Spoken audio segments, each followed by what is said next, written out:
Hi, this is Mark with GTD America, and I'm just making a follow-up video in regards to the Ultragauge Blue. And on the last video, I was having some issues with actually getting my boost gauge to work.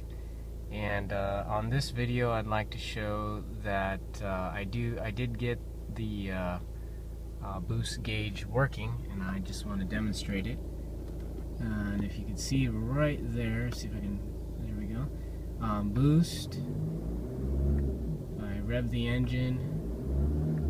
Boost is working properly.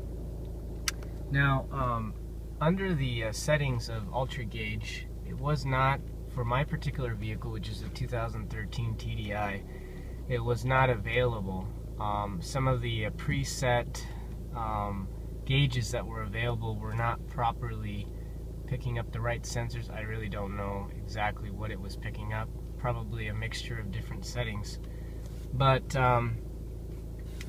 this time I was able to figure it out. And how I was able to figure it out was I did a little bit of research, and I found out that you can add, I believe they're called PID settings, but specifically similar to how ScanGauge, you can add boost and EGT to the ScanGauge. Those settings that you input, you can also use the same settings to manually input gauges that will sense your sensors into this device, into this software. So what I did was, you have to go into settings, and then you scroll down to, it's called custom gauges. Okay, custom gauges. Click on that, and then there's a plus right here. As you can see, I tried two gauges already. One of them worked, the other one didn't.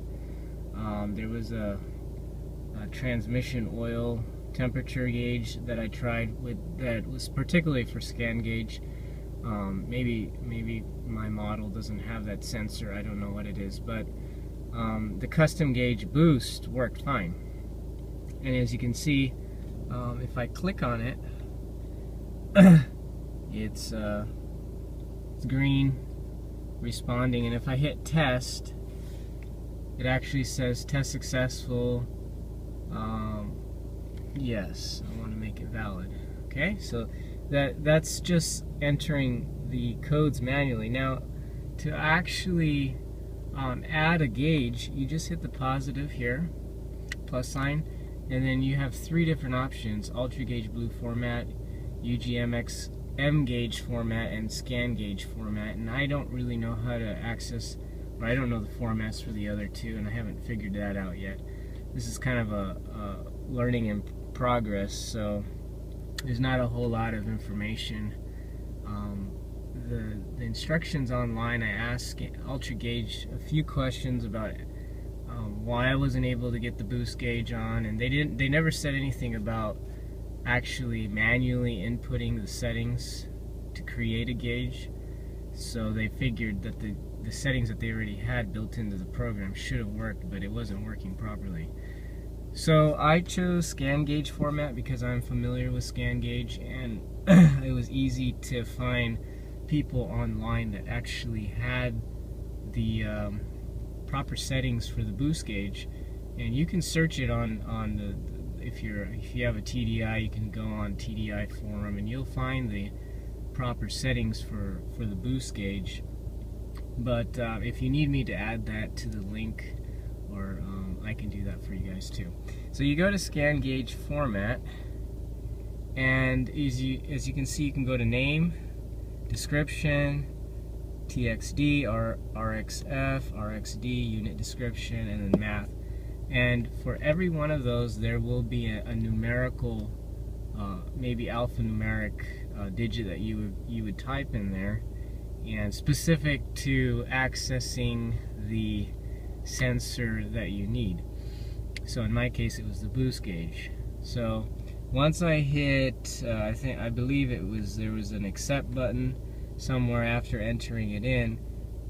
It actually showed up, and you were able to test it, like I showed before. Test, and it would say successful. You know it's accessing that sensor, and you're ready to go. And so when I go back, I have now my boost sensor. Now these other gauges I have are actually, they were already preset, so I just selected them, and it kind of, when you first start out with this software, when you first plug it in, it kind of looks for all the gauges that could potentially work, and then it shows up under a list. And I can show you that list under settings. Actually, if I add a gauge, let's try that. So if I add gauge and I just choose analog, let's say, all of these, like 5 out of 6, 1 out of 2, the potential is the number that actually is at the right hand side, what you're getting based on what the software searched through the OBD2 is what is available on your car, and my car particularly, 2013 Golf TDI. So miscellaneous gauges, you know, when it has that asterisk star thing there symbol, it means that it's not available. But when it doesn't have it, it means it is available. And trying out some of these things, I noticed that not all of them work. So if there's a particular gauge and you have this model car and you want me to try it out, see if it works, just send me a comment below, or you can email me. I believe it's linked to the YouTube channel. So thanks for watching, guys, and have a wonderful day. God bless. Bye-bye.